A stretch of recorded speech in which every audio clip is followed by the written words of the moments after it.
Welcome back to my YouTube channel. I am Janela Ann Sebastian. And for today's video, nakikita nyo naman din sa title. So, meron nga pala akong makakasama ngayong gabi. For today's video, hindi lang ako yung nandito, kaya din tayo may mga nakahandang foods or snacks sa harapan natin. So, meron tayong mga makakasama. Pakilala na natin. So, first, we have Hana-san! Okay. So, next, we have Leonelie! Diba, magkakaiba yung personality. So, malalaman nyo yan mamaya kapag nag-usap-usap. So, ngayon, mukbang na lang tayo. Pero, syempre, hindi naman pwede na kakain lang tayo dito and yung mga snacks natin na hinanda is hindi naman pwedeng masayang. At masayang ang binili ni Ate. Pakita niyo po ito mga specialty ni Ate Hana. Ang Davao pa yan. Lahat yan Yes, secretary Kuya ni Bano. Ate Hana. Wala kaming ambag dito. Ito lang. Ganda lang. Ito lang kami. So, ayun. Simulan na natin. Let's hop into the video. Okay, so, ako lang naman yung lagi nilang napapanood dito. Palagi akong sit-down video. Minsan, gumagala. So, ngayon, mga makakasama tayo. First, ipakilala muna natin sila. Hi guys! Ako pala si Hana from Cavite. Okay, next so we have... Sa sobrang coffee niya talagang nakataas nila. Guys, ako lang to si Leo. 24 years old from San Juan, Batangas. Kung gusto niyo pong magdagat, punta kayo sa amin. Fun fact, magkakilala na talaga kami ni Leo. So, magkakilala na talaga kami ni Leo since first year? Oh, first year. First year college. Kasi magkasama kami sa org. Parang ang lalim agad. So, itatanong ko lang kung kumusta ba kayo? Simpleng tanong pero ang lalim. Grabe. Like as a whole. As a whole, Oo. sa family ko okay naman. Sa work ko okay din naman. Sa mga kasama ko okay din naman ako. Hindi, okay naman ako. And I feel that I am really blessed ngayong 2025. Yeah. Yes, good din Ikaw, kami. kamusta ka as a whole? Feel ko okay naman ako. Feel ko? Parang Hindi ka sure. Okay naman ako, pero syempre hindi may iwasan na may mga pinagdadaanan sa buhay. Naranasan niyo na ba yung parang sobrang happy niyo yung araw, tapos kinabukasan Yes. Malungkot, Tapos sobrang naisip ko na parang ang weird na ang saya ko ngayon. Tapos biglang baka may Babawiin, kapalit to. oo. Oo, gano'n. So ikaw, Leo, kamusta ka? So far, pag sa work naman, parang na-enjoy ko naman ng work-life balance. Work-life balance!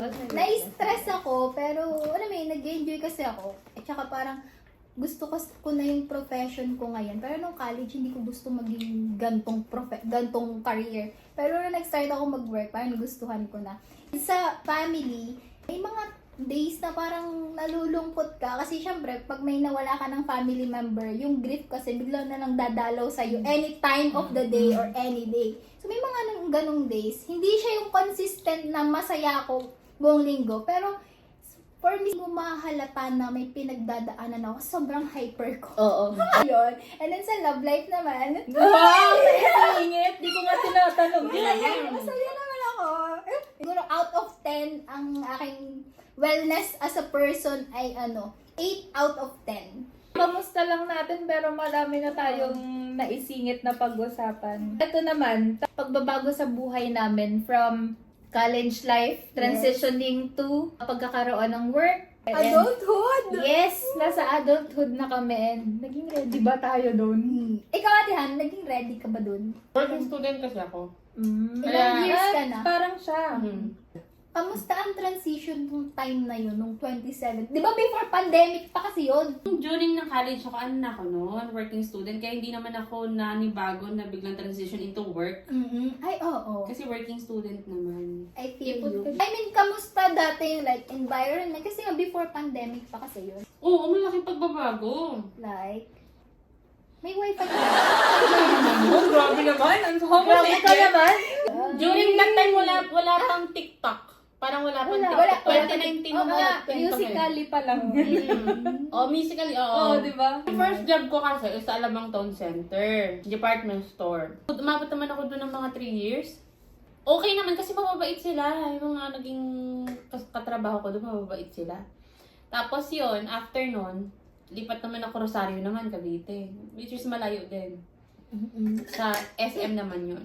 Dali, tas hanggang sa makarating ako dito. Paano mo may compare yung job mo ngayon sa mga previous job mo? Actually, since galing ako sa retail, mas madali sa akin kasi andun din yung parang comfort ko ba. Oo. Nagdali din ako. Grocery yun.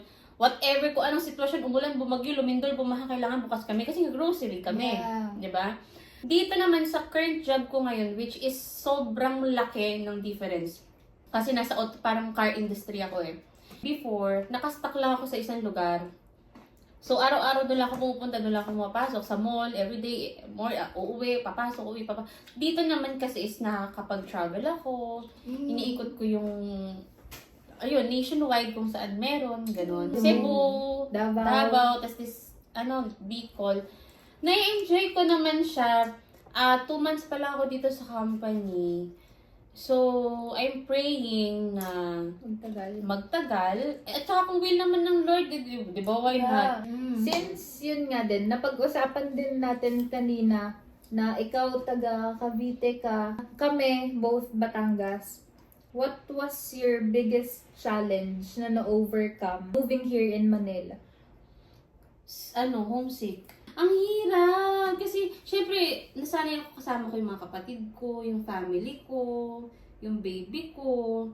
Kumaga parang, nung napunta ako dito, my gosh, kakayanin ko ba talaga na yung gabi-gabi nalulungkot ako. Hindi naman ako nahihirapan sa work. Kumbaga parang, yung sabi ko ba't gano'n, parang na-homesick ako, gusto ko umuwi, parang gano'n lagi yung pakiramdam ko. Tapos, syempre makikisama ka, panibagong mga tao, iba't ibang mga personality, pakikisamahan mo. Yun yung mga naging challenge ko. Tapos yung bago pangalawa ko, naikwento ko nga sa inyo, diba yung bago pa lang ako, meron ako agad na yung sinigawan ako, na-encounter sa work na gano'n. Same kami ni ate kasi 'di ba, alam mo naman, first few months talagang umiiyak ako.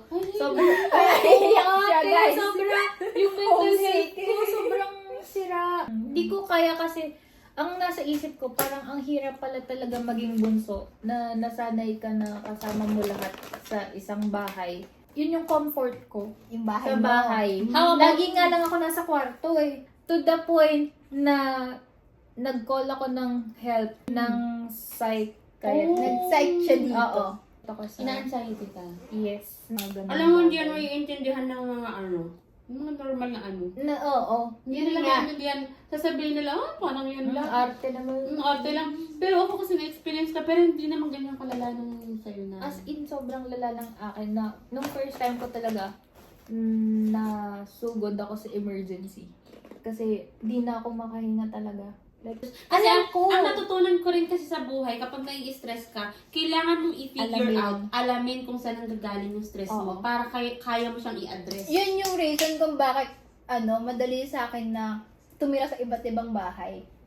Kasi, ang major stressor ko talaga sa buhay ko, yung pamilya ko. Kasi lumaki ako na hindi sila kasama. Tapos kapag nagkakasama kami, parang na-stress ako. Kasi hindi ka nga, hindi ka sanay. kayo. Parang naninibago ka na, bakit ang ganito sila, like, bakit parang close kami? Kahit yung totoo, hindi naman talaga kami close. Yung bata ako kasi kami, nung naghiwalay ang parents ko, parang sa iba't ibang bahay na kami tumira. So, parang iba't ibang bahay yung natirahan ko, iba't ibang klase ng tao. Kaya parang ang dali lang sa akin na maka-adapt sa iba't ibang lugar. Kasi nga, nasanay ako. Like, may mga pangyayari naman na talagang Sila yung ma-stress naging ka. kasama. Oo. Mm. Hindi mo naman may iwasan yun. Pero kasi, iba pa rin yung nabibigay ng pamilya na, na comfort.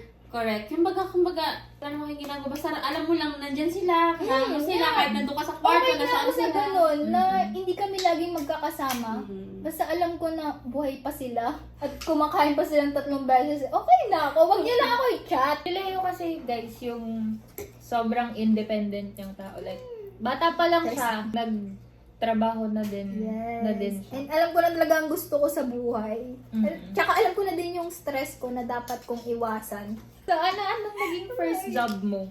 Yung tita ko nga, yung tinitirahan ko ngayon, ay Lambanog Distillery. So, yun, parang sama-sama ko sa tita ko, tinda-tinda sa tindahan, gano'n. Tapos, sumunod na nun is yung sa tutor. Sabi niya, wag ka na mag-college at wala akong papaaral sa'yo. Wala akong pang data daw, pang cellphone, online class. Oo. So, parang tingin, anong gagawin ko? Hindi pwede. Tsaka, ayoko mapahiya na sa aming magkakaklase. Ako lang hindi papasok. No way! Sobrang competitive ko nung senior high kasi hindi ako papasok ng college. No, hindi kaya ng ego ko yun. So, parang chinat ko nun yung teacher ko nung advisor namin nung senior high. Tapos sabi, nag-open na, hindi mo papapasukin ng nanay ko. For me blessing yung pandemic kasi natagpuan ko yung ganong tech job and nakapag-work ako. So yun, may desktop na provided na nakapag-online class. Hanggang sa first year college. Tapos nung wala ng pandemic, nakapag-work ako and then doon din na-boost yung confidence ko na mahumarap sa mga daming tao. Kasi iba't ibang bata yung mga tinuturo mo, mga Chinese, Japanese, may mga matatanda pa, Korean, ganun. So parang dun mas nag-boost yung confidence ko na ay kaya pala mapag-usap sa madaming tao. And feel ko mas naging extrovert ako gawa nun. Tapos after nun, ito na. Ay, pang! Version ano yan? Version 2.0. So yun, na-job ko is na-enjoy ko naman yung sa profession, yung program na pinili. Masasabi mo ba na wala kang naging biggest challenge nung pumunta dito sa Manila? Wala pa. Alam mo yung biggest challenge ko yung na-scam ako. Alam niyo, sobrang dali niyang maloko. Bilis niya magtiwala kasi, guys. Hiningan siya ng 750 kasi Tas wala daw binigyan. pamasahe. Na-hold up daw. Ay, nanakawan daw siya. Natutukutan ba? Oo, Ng mga bata? yun. Nakawan daw siya. Tapos wala na daw siyang pera pamasahe pa uwi. Galing interview. Oo, yun. Tapos pinakita niya sa akin yung bus ticket. Tapos 750. Sabi ko, sige po, ito na po yung 750. Saka I think, yung biggest challenge ko talaga is mag-handle ng pera. Finances. Finances. Hindi ko talaga siya kaya na. Lalo ako. Pero ang hirap. Or siguro kasi nga, first time natin na like tayo talaga yung kakain para sa sarili natin. Overwhelmed kasi tayo na, shucks, madami tayong hawak na Madami pera. mabibili kasi nung college, di ka syempre, hihingi ka pa din. Tapos parang budget kung mag-check out ka ba sa Shopee or not. Ganun. One factor kasi dyan, kasi nga dito sa Manila, bawat kilos mo, Gastos talaga. Totoo yun. tapos ang mahal ng mga bilihin dito compared sa province. Bibili ka ng kangkong dito, sa amin binubunot lang sa likod. Di ba? Mga malunggay. Ganun. malunggay pinipit, ginaganon lang. Kami may malunggay kami sa tapat ng bahay. Kaya talagang challenge yung pag-manage ng finance dito. Before going here sa Manila, ano ba talaga ang buhay niyo sa province? Kahit kalabaw kasi talaga, trabaho talaga ako. Trabaho, bahay, trabaho, bahay, trabaho. Wala akong time para lumabas, gumala. Kasi nga, wala ni. Sagad na yung energy. Hindi na kaya ng katawan ko na lumabas pa yung day off mo. Ipapahinga mo na lang. So sa Cavite pa lang magtatrabaho ka na talaga. Hindi ako napapanatag kapag yes, at saka halimbawa alam ko na yung gagawin ko sa mga makalaw. Gusto ko tapos ko na siya ngayon kasi ina-anxiety ako kapag hinahabol ko siya. Ikaw, anong pinagkaibahan Janela sa Batangas and Janela now? I mean, buhay mo before. Chill lang ako. Palagi ako nasa kwarto. Ang pinagkaiba, palagi din naman ako nandyan sa ko. Wala akong ka-age sa magpipinsan sa amin, sa mga kapatid ko. Age gap ko dun sa middle namin is parang 5 years. Hindi kami ganun ka-open sa isa't isa. Hindi ako nakakapag-open sa kanila. Kasi parang natatakot ako. Dito, pag nasa Maynila ako, independent ako, parang nag-grow ako, nagmamature yung isip ko. Pero nung nasa amin talagang wala, as in, baby na baby ako. Kapag nga nagkakasakit ako, di ba, umiiyak ako dito. Mas free din nga ako dito. Tapos, parang pwede kong magawa kahit anong gusto kong gawin na walang limitations, Yes, walang pupuna. tagabantay, Walang pupuna sa'yo. Like, buhay prinsesa talaga ako sa amin, sa bahay, sa probinsya. Lahat yung mami ko ang gumagawa. Pero dito, naglilinis ako ng CR. Kahit ayaw ko. Wala kang choice. No choice. Paggalit ako. Sa amin naman, may kusa din ako. Pero gagawin ko siya na walang nag-uutos sa akin. Ayoko kasi na may tumitingin sa akin. Ginawa ko siyang sariling bahay. Yung bahay na Which is Nasaan yun ako dapat ngayon? actually. Mm. Para hindi ka ma-homesick. Mm-mm. Ganun din ang ginagawa. Kaya alam nyo, ang dami kong gamit.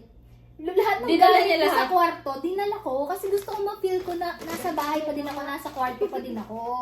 ikaw. Ay, ako, sa bahay, immature ako. Kasi di ba, kasama ko lang sa bahay, tita ko, 60 plus na yon. Okay. Ninang ko, 30 plus, ninong ko. Tapos yung dalawang bata. Ay, paglaro pa ako sa mga bata, sa mga pamangkin ko. Ang personality ko talaga is na-adapt ko kung sino yung kasama ko.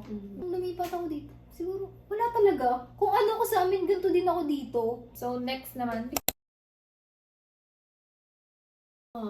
Pang Miss Universe to.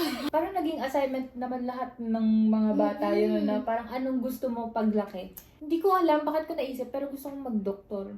Ay, may lahat ng bata gusto yan. Oo. Dumating sa point na yan. Maging teacher kasi yung mga tita ko teacher. So nakikita ko yung mga ginagawa nila. Gusto ko yung nagsusulat sa blackboard. Alam mo, ginawa kong blackboard yung dingding namin sa bahay. Ako na, mo. chok! Chok talaga. Oo! Lahat pag dadating yung lola ko, tinutang, binubura ko. Tapos puro pulbos ng choksin sa ano. Yun yung binubura ko. Then, nung lumalaki na ako, ang gusto ko na talaga maging FA. Ang naging number one problem ko, height. Saka yung eyes ko. Tapos ngayon, nasa field naman ako ng customs. Never kong ginusto na mapapunta sa... Hindi ko nga alam ang customs. Ako din. Oo. May nagsabi sa amin na, madali lang dyan. Walang computation dyan. Sa uluhin lang. Ako talaga parang, kahit kung ano na lang, basta makatapos ako ng pag-aaral. Yung career ko naman ngayon, nagugustuhan ko naman siya. Hindi ko alam, hindi ako magaling magsalita. Pero nagugustuhan ko yung nagsasalita sa mga kliyente.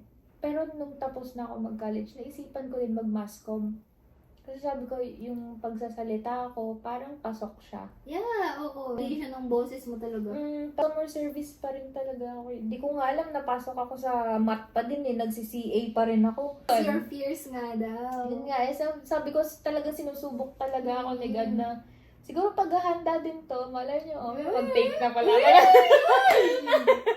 So, kayo naman, Ang gusto ko talaga yung maging writer, magsulat ng mga kwento.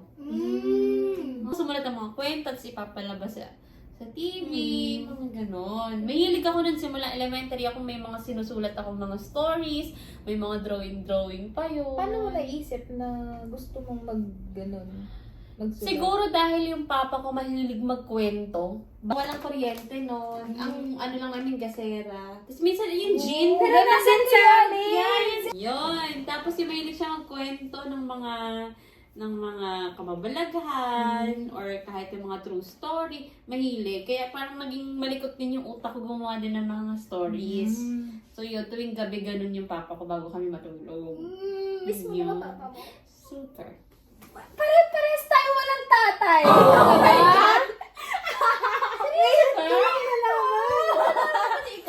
Oh, wala. Kasi may idea na ako sa kanya dahil nakakwentuhan ko na siya. Pero hindi ko alam na pati ikaw. Ako din, hindi ko alam na ano. Oh my God! Yung papa ko, 2019 siya nawala. Ikaw? Ako 18 years ago. Oh, Sobrang bata ko pa, 5 years Hindi mo siya old. na-experience talaga ng Hindi. Kaya makasama. lagi akong longing sa tatay. Ako last year lang. It's very Fresh. fresh. Fresh yun. Okay, nung bata ako, pag bata ka, hindi pa naiintindihan ng mga classmates mo yung mga bagay na hindi mo i-mention sa mga klase mo kasi nga halimbawa insecure siya doon. So, nung bata kasi ako, insecure ako sa face ko. Insecure ako sa moles ko, sa freckles ko. Alam niyo yung salamat, Doc? Tapos merong dermatology doon, si Doc Jean. Tandang-tanda ko yun. Sabi ko, gusto kong maging si Doc Jean para pag naging dermatologist ako, tatanggalin ko yung mga nasa face ko, yung insecurities ko. Ayun, nun yung bata ako. Pero ang lawak ng isip niya kasi dermatologist agad. Oo. Talagang Kasi usually pag doktor Kasi yun. pag- Oo. Oo. Tapos nung high school, kasi sumasali ako sa journalism, isip ko na parang gusto ko din maging writer, newscaster, newswriter, gano'n. Tapos nung senior high school, naisip ko naman maging FA din. Pero parang hindi ko na din kasi sobrang payat ko. Tsaka parang, Insecurity mo oh, may insecurity ko nga na baka hindi naman ako matanggap kasi nga may mole ako. Kasi di ba, usually mga flight attendant, mga clear skin, mga gano'n. So, tapos nung college, yung choice ko talaga is engineering. Anong major? Civil engineering. Kaso sabi nung taga-registrar, hindi daw pwede mag-civil engineering kasi gawa ng strand ko, hindi siya STEM. So, kailangan daw, palitan ko nung align sa strand ko. Ako, general academics. So, sabi ko, hindi ko na alam mo ipapalit ko. Yun lang ang gusto ko. Kahit nung nag-entrance exam ako sa PUP, puro engineering din pinili ko. Tapos nung sa BS, yun nga, sabi bawal daw, sabi. Tapos sabi ko, ano na lang pong course? Sabi nung registrar, mag-customs ad ka na lang. Ano yun? Parang nag-aside for you. Parang biglang may ting! Customs administration na lang, bagay naman sa'yo. Okay, ano po yung, hindi ko alam yung customs ad. Tapos parang minayday ko siya na natanggap ako sa customs ad. In-story ko siya, tapos nag-reply sa akin yung teacher ko no senior high na, alam mo ba yung customs ads? Kung hindi po. Yun, in-explain niya na, ganito yan. Tapos parang nag-search ako sa Facebook, wala daw computer, pero meron naman. So, ayun. Ngayon, licensed customs broker. Diba? So, ano yun, na ayaw ng customs. Parang nag-decide yun, thank you registrar. Yun lang. So, ngayon naman parang, na-enjoy ko na nga siya. So, parang nung college, hindi talaga. Ayoko talaga ito. Parang ginagawa ko lang yun para sa grades kasi nga competitive ako. Tsaka gusto ko lang ng grades. Parang gusto ko lang ng validation and gusto ko lang makompliment ng ibang tao. Tsaka ng tita ko na, uy, ang sipag mo mag-aaral. Yung parang yung kasi yung Naghahanap ka ng validation. Yes, ganun kasi ako. Yung pag halimbawa may nag-compliment sa akin na hindi ko kakilala or may sinabi maganda, parang mas nabuboost yung confidence ko sa ganun. So kaya parang nag-enjoy lang ako gawa ng org talaga Parang natin.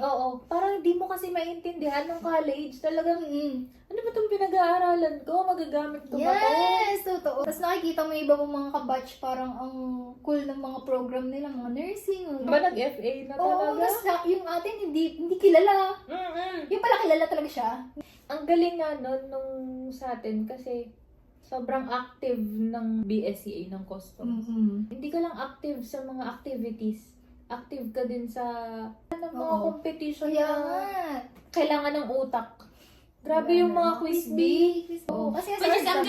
ganda ng school nyo kasi may ganun silang Yeah. program. Kasi yung Ganun. pinanggaling ako school. O mas more on talagang leadership. Oo. And ngayon, na-enjoy ko naman na siya yung profession ko na, uy, masaya pala to, yung ginagawa mo. Like yun nga, nakakausap ka ng ibang tao. And yung feeling na nakakausap mo yung mga higher ups, yung parang president ng gantong company, parang tapos minsan pag may-meeting kayo, ikaw lang yung pinakabata. Tapos yung mga kasama sa meeting, mga, alam mong batikan na sa ganong career. Pero nakakasabay May ka. pangalan. Oo, parang nakaka-amaze na tapos nakikinig sila sa'yo kapag may opinion ka. Na, uy, valid yung mga sinasabi ko kahit na fresh na graduate tama. pa lang ako. Pinapakinggan ako ng mga, namin, country manager, mga ganon. So dahil nga napag-usapan na din natin na parang yun na rin yung mga gusto natin sa trabaho natin. Ngayon naman, pag-usapan natin kung ano yung pinaka-ayaw natin sa trabaho. Meron ba? Meron. Ako. Meron. Meron? Oo, wala ba perfect eh. Oo. Kahit naman Kahit sa... gano'n ka kasi sa job mo, may Yeah. talagang part na ayaw mo. Kahit nga lumipat tayo ng ibang company, meron at meron. Imposible wala. Oh, ano yung Walang sa'yo? perfect. Ako, I think since bago lang tong company, parang 5 years pa lang siya dito, maraming kailangan pang i-improve when it comes to management. Sobrang lenient, sobrang luwag ng management namin. Kasi siguro nanggaling ako sa company na strict when it comes to filing of leave, strict when it comes to lates and absences. Sorry po. Kasi sa SM ako. Mm-mm. Napakahigpit. Sobrang higpit. 1 minute ka lang malate. Grabe. Maa-IRan ka na nun kapag naka 3 times kang ganun. Dito kasi since naiintindihan ko naman na bago pa, marami pang room for improvement and I'm Yes. hoping na sana is ma-improve siya. Hindi siya ipagsawalang bahala, hindi siya ipagkipit balikat na. Di ba nga ko, napaka-workaholic ko. Parang hindi ko naman sinasabi na tamad sila. Parang ang petics lang ng mga kasamahan ko. Chill lang. Hassle. chill. Parang nachichillan ako sa kanila. Ako kasi, hassle. I see to it na yung araw ko productive. I see to it na yeah. yung araw ko is may nagawa ako, may ginawa ako, may na-accomplish ako, may na-achieve ako within the day. Ganon. Kumbaga nakaplan yan. Oh, okay. Normal ba yun? Hmm? Kasi ako, nagkakaganon din ako Well, buong araw. In fact, I mean, Or depende siya sa trabaho. Mm-mm. Kung nanbaw, nandiyan ka talaga sa company na ito talaga yung pinasok mong position, tapos hindi naman din ganun kabigat yung job descriptions or job na binigay sa'yo. Depende. Minsan na-anxiety ako na, oh my gosh, Wala akong ginagawa. bakit gano'n? Oo. Na parang, kailangan ko may gawin, pero ba't parang ano pang gagawin ko? Parang natapos ko naman na yan. O, kaya hindi ko rin masisisi yung mga kasamahan ko na wala na rin ibang, alam mo yung checklist na pwedeng gawin. Kasi nga naman, natapos na. Kasi wala na nga namang alam mong gagawin mo pa. Ipilit mo pang may gagawin. Kaya wala na nga. Not unless ikaw yung gagawa na iisip ng gusto mong gawin. Or strategy na plano mo, gagawa ka ng plano mo. Yun yung magiging additional. Dito sa job ko, parang for me, mas marami pa yung time na pagka-drive kaysa sa trabaho talaga. Kasi nga, ang lalayo. Minsan, kung napapansin nyo, nauuwi ko dito yung mga admin na kailangan ko tapusin kasi hindi ko siya nagagawa kapag nasa labas ako. Kasi nga, mas marami pang time na nakukonsume yung pagdadrive. Nasanay ako na kino-compliment ako. Parang yung love language kasi dun sa office namin is compliment is not part of their love language. So, minsan ganun yung hinahanap. Ano ba yung reward system ga? Yung pag sa isang buwan may I-acknowledge ka man lang. acknowledge yung ganun. Doon hindi naman ako parang nagre-reklamo na ano. Parang hinahanap-hanap ko siya kasi nga nasanay ako na may reward after ko gawin yung ganun. Or yung kahit simple na, oh, yung galing nila yung ganun. Wala masyadong ganun. So, Pero that's the reality. kaya nga eh, di ba? Oo. Yung hindi Busy na na, college oo. o busy na parang wala na ding time yung ano mo na i-compliment ka. Kahit- Pero kapag yung boss mo, na-appreciate nila yung kahit hindi nila sabihin. Yeah, yun naman, gets ko din naman. Tsaka nung parang binalidate ako, para kasi may system nga sa amin na nagko-comment sila about kung paano ako mag-work. And then nakita ko naman yung comment nila, which is okay naman. Pero syempre, may time na hinahanap ko yung verbal validation or compliments from other person. Kasi ganun akong tao, like, mahilig din ako mag-compliment. Uy, ang ano mo ngayong araw, mga ganun. So, parang ganun yung love language na binibigay ko. Tapos parang ganun din yung gusto ko ma-receive. Words of affirmation. Ganon. Tapos parang inopen ko siya one time sa cowork ko. Hindi pala sa cowork ko inopen. Kay ano yung... Inopen ko siya. Tapos sabi niya sa akin, hindi uso love language sa work. Pero hindi ako nagre-reklamo. Baka biglang mapanood kasi. Hindi naman. Ay, hinahanap-hanap ko lang po yung ganong Nasanay ka lang. Oo, kasi. nasanay lang ako growing up na may nagko-compliment na, uy, ang sipag mo, ang galing mo, ganon. Tsaka yung ano, yung 8:30 yung pasok, parang gusto ko 9. Kasi, lagi ako late. Dahil siya lapasok. Oo, lagi ako late. I think wala namang masyadong like biggest challenge or least favorite. Siguro yun nga lang, na may hinahanap-hanap akong compliment, ganon. Kasi yun yung, pagpagod ka na daw, tapos sinabihan ka ng iyong ano na, uy, ang sipag mo naman, or ang galing mo naman, nakakatanggal siya ng pagod eh. Ginagalingan mo. Tatanggal nila yung ganon. Wala lang masyadong, tsaka yung the fact na, Kala ko walang least favorite. hindi ba, the fact Dami na, pala. wala kang magiging crush sa work, sa office namin, kasi puro kami babae. Babae. Kanina, Ikaw. yun nga, kanina pa akong nakatitig sa inyo kasi hindi ko maisip ko ano yung least favorite ko. Parang ang perfect ng work ko. Ay! Ko. Ay! Ko. Ay! Sobrang Yung taas. resume ko nasaan? Favorite mo, hindi ka pa inaano, binabalidate. Ay, oo! Yun. Yun. Ay, hindi ka Least favorite ko na parang ang tagal ng process. Parang lahat ang Sa tagal ng process. Reimbursement matagal din. Hindi naman. Kasi yun.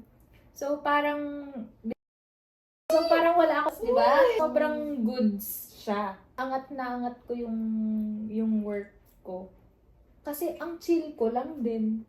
Na okay nga lang sa akin mapuyat kapag customer service na yung ginagawa ko. Kapag sa umaga, nagsi-CA. So, yun lang. Wala talaga. Wala. Yung process lang talaga.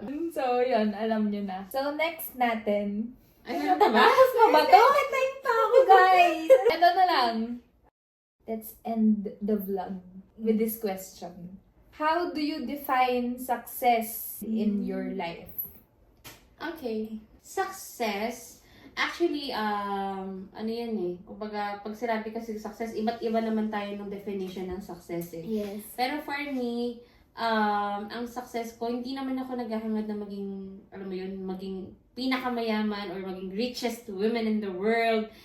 Ang gusto ko lang is makasama yung family ko, meron akong enough savings, tapos kaya kong tumulong sa mga tao. Wala bang iiyak dito? Ayun, tapos, yan kasama ko yung baby ko, mga kapatid ko, and then, tingin ko kapag kinasal ako one day, in God's plan, in God's purpose. Kasi parang yun na lang ba yung parang, I mean, na-achieve mo na lahat, di ba? Oo. Sobrang lover. Yun na lang yung iniintay niya. Oo, at saka talagang kailangan ipag-pray ko talaga na mabuti yun. Hindi ako po pwede mag-decide at magkamali uli. Tapos, yun, kapag travel, and then, pinakang end ng story ko, magiging success ko is yung family ko is, alam niyo yun, magkaroon ng relationship with the Lord. Kasi, walang permanentity sa mundo. Everything is, alam mo yun, temporary. One day time, lahat magkikita-kita tayo sa heaven. Maalala natin yung kadorm ko to. Ganun ba? Uy, ganon. Ako, success. Hindi ko alam pa. Hindi ko pa siya na-figure out. Okay lang naman. Kasi di ba parang kakagraduate ko lang. Okay. Dapat alam ko na agad yung success or yung alam ko agad na successful na ako. Pero yung mga high school teacher, di ba kinuha kong speaker ng graduation? Kasi parang sa lahat daw ng students, sino yung sumakses? Sumakses ka eh. Kasi sinasabi ng mga teacher, ako daw. So parang isip ko, sumakses na ba ako? Pero nakapasa lang naman ako ng board exam. Uy, so achievement yun. Oo, pero hindi naman yun sa parang minamahit ko. Pero parang for me kasi parang yun lang naman yung nagawa ko. And then nakagraduate lang naman ako ng college. Parang success na pala yun sa iba. And sa tingin ko, hindi pa siya enough.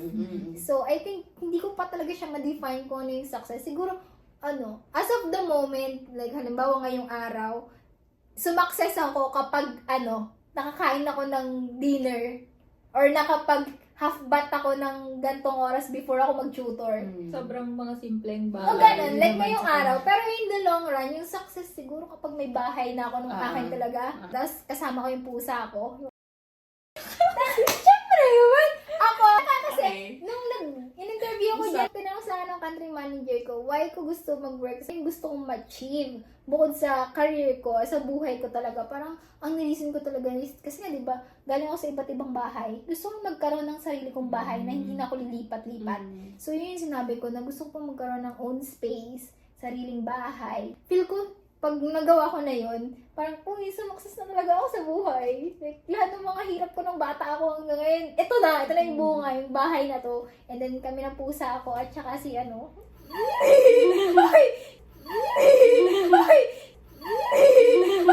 So, ayun. Yun pa yung iniisip ko. Pero siguro baka magbago siya in the long run. Ikaw? Sa akin naman, ang success, parang normal naman talaga na parang gusto natin magkaroon ng sariling bahay. Ganon din talaga ang gusto ko. Kasi wala din talaga Iba kasi talaga, no? Oo, wala din kaming sariling bahay. Like, Ano yung tinitirahan nyo? sa lola lang namin, lolo't lola. Nawala yung daddy namin. Wala talaga kaming bahay. Yun lang yung naiisip ko din talaga na magkaroon ng sariling bahay. Tapos naiisip ko ngayon na may work na ako. Alam ko na hindi ko pa kaya magkabahay. Siyempre sa future, doon din tayo dadating na magkakaroon din tayo ng sarili nating bahay. Pero for now, ang success sa akin is makapag-provide para sa nanay ko. Hindi na dun sa mga kapatid ko eh. Kasi parang, may sarili-sarili buhay. Oo, Kaya kaya nila. nila. Like parang sa akin, nag-iisang magulang ko na lang yun. Kapag may mga kailangan, yung pang pa-check up, kasi nga, lahat kasi siya yung gumagawa sa amin. Parang lahat ng gawaing bahay, siya nag-aalaga sa lolo't lola namin, basta lahat, as in lahat, nag-iintindi sa amin, naglalaba, nagluluto. Tapos, kung kailan magkakasakit, saka maiisip, saka marirealize na pagod na nga siya. Tapos, dun pa lang kami makakabawi. So, yun yung naiisip ko na parang at this very moment na kaya ko nang makapag-provide, gagawin ko lahat para makapag-provide sa kanya. Like, ito nga, recently na nagkaroon kami ng away. Sobrang bigat ng dibdib ko na parang hindi ko alam kung okay na ba kami nung time na lumuwas ako. Kasi parang nagpaalam ako, sabi ko, Mami, luluwas na ako. Aalis na ako. Tapos sabi niya lang, ingat kayo. Hindi rin ako makwento sa kanila. Hindi ako ma-open. Kasi nga, parang yun na yung kinalakhan ko na parang hindi ka pwedeng makisali sa usapan ng matatanda. Yun, may ganung Parang sa akin, talagang bebe pa yung tingin nila sa akin. Parang lumayo na tayo. Basta yun. Success tayo. Oo, Definition ng sumakses success. na eh. Sumakses. Kailangan sumakses na. So, dahil nga may trabaho na ako at parang kaya ko naman ng makapagbigay.